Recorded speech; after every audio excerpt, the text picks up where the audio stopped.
एक पार्ट है एडिक्शन, दूसरा पार्ट है पैसा। भावना जी आ रहा हूं, लेकिन हर्षवर्धन जी मैं पहले आपसे समझना चाह रहा हूं।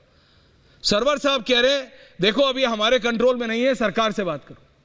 लेकिन हर्षवर्धन जी, सरकार तो इसका टेरर मॉड्यूल हाँ बस जरूर करती है हमारी एजेंसीज, लेकिन खत्म नहीं कर पाई। ड्रग्स का मॉड्यूल बस जरूर करते हैं। एनसीबी की परसों ही प्रेस कॉन्फ्रेंस दिल्ली में हुई, बहुत बड़ा हॉल पकड़ा, लेकिन उसको खत्म नहीं कर पाए। पॉर्न का ये जो अश्लीलता की गंदगी है, ये आप भी जानते हैं, मैं भी जानता हूं। अब नॉर्मल कोई भी वेबसाइट पढ़ रहे होंगे, जो अब अभी सर्वर साहब बता रहे थे, सडनली एक पॉपअप आता है, और अगर वो बच्चा देख रहा है, क्यूरियोसिटी है, जैसे ये अभी बता रहे थे 15-16 साल से खेलना शुरू करा, कोई पॉपअप आता है, बस it attracts, it's human nature. Harshvardhan ji आप भी समझ रहे हैं और मैं भी समझ रहा हूं, इट्स ह्यूमन नेचर। वो एक बार क्लिक आप कर जाएंगे उस पर, और अगर एक बार आपने किया तो वो आपको उसके अंदर वो अट्रैक्ट कर लेता है।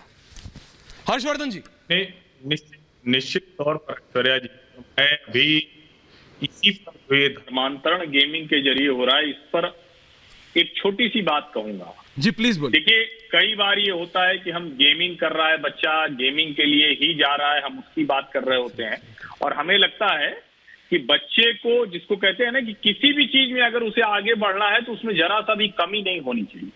अभी हमारे अपने बच्चों के स्कूल से एक दिन एक चेंज क्लब के लिए, इंटरैक्टिव क्लब के लिए एक निर्देश आया, और उसमें कहा गया कि डिस्कॉर्ड ऐप की भी आईडी डाल दीजिए। अब मुझे डिस्कॉर्ड ऐप नहीं पता था, संयोगवश मैंने कहा अच्छा चलो ठीक है देखेंगे, कल उसको देख लेते हैं। उसके अगले दिन ही ये जो गाजियाबाद में धर्मांतरण हुआ है, इस पूरे गिरोह का पता चला। जी। अब जाहिर है ये जो डिस्कॉर्ड ऐप है या फोर्टनाइट ऐप है, डिस्कॉर्ड ऐप में उसके बाद उसके बारे में मैंने जानकारी ली तो वो इंटरैक्टिव है, उसमें गेमिंग है, बहुत कुछ है। अमेरिका में तो लोगों को इसकी लत लग चुकी है, भारत में भी बड़ी तेजी से आ रहा है। लेकिन अब अगर इसके जरिए कुछ लोग धर्मांतरण कर रहे हैं, और सरवर साहब कह सकते हैं, उनकी बात मैं मानता हूं क्योंकि हम अक्सर बहस में मिलते हैं, तो वो कहते हैं कि ये नहीं होना चाहिए, लेकिन कोई और तो नहीं कर रहा है। हिंदुओं का कोई भी ऐसा, अभी तक का कोई ऐसा नहीं कि वो कहे कि किसी गेम में घुस के किसी का मन बदल दो, किसी को किसी की वीडियो दिखा के कहो कि नहीं यही सबसे अच्छा है। और ये कच्चे मन के बच्चे हैं, ये अभी अपने विद्यालय में पढ़ रहे हैं, अभी इनको पता नहीं है, दुनिया भर की चीजें ये देखते नहीं है, अखबारों से इनका मोह भंग हो चुका है। नहीं, इस ये पर तो न्यूज मैं को एग्री बहुत नहीं। कम देख रहे हैं। हम लोग बचपन से रामायण महाभारत देखते आए, ख्यालों की उस दुनिया समय में तो है, कुछ था ही नहीं। झांक झांक के दूसरे के घर में सारे बच्चे देखते थे, मुसलमान भी देखते थे। उस वक्त एक गिरोह बनाकर टेक्निकल मामला है, कुछ अलग, से मुसलमान बनाने की सरकार हो रही है। कितनी खतरनाक है इसका बस अंदाजा लगाया जा सकता है। बिल्कुल खतरनाक है। इसलिए कह रहा हूं कि कानून भले बने हुए हैं, इस पर तो बाकायदा देश की संसद को अलग से सत्र बुलाना चाहिए। बिल्कुल, ये जितनी भी तरह की चीजें आपने बताई, और ये किसी भी तरह से इसको, जिसको कहते हैं ना कि ये जघन्य से जघन्यतम अपराध की श्रेणी में आता है। अगर आप बच्चों को बरगलाकर इस तरह का काम करना चाहते हैं, धर्मांतरण करना चाहते हैं। अब वो जो जैन परिवार था या हिंदू परिवार था, उनके माता पिता सौभाग्यशाली थे कि समय से उन्होंने देख लिया, वरना तो बात तब पता चलती है जब बच्चे का भी नुकसान हो गया। और उसमें एक लाइन पढ़ी तो मेरा कलेजा कट गया। वो आया कि बच्चे ने कहा कि अगर मुझे आप घर से निकाल देंगे तो मैं मस्जिद में जाके सो जाऊंगा।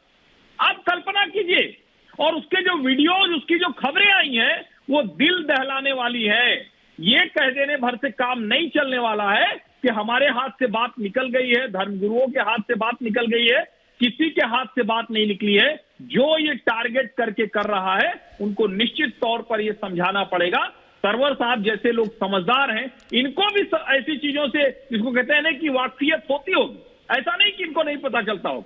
आसपास ऐसे लोग जिस तरह की ये कोशिशें हैं, वो करने वालों को हम पहचानें। हर्षवर्धन जी 2-2 बजे रात में कई बार लौटते हैं प्रोग्राम करके, गलियों में अननोन पर्सन, जान नहीं रहे, मोहल्ले का नहीं है, 4-4, 5-5 लड़के बैठकर गेम देख रहे हैं। हिम्मत नहीं है सर कि उसको मैं कह दूं कि तू यहां क्या कर रहा है। हालात इतने खराब है सर, लोकल पुलिस मिली हुई रहती है सर।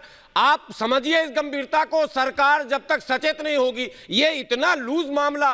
अनुभव श्रीवास्तव जी, पवन दुग्गल।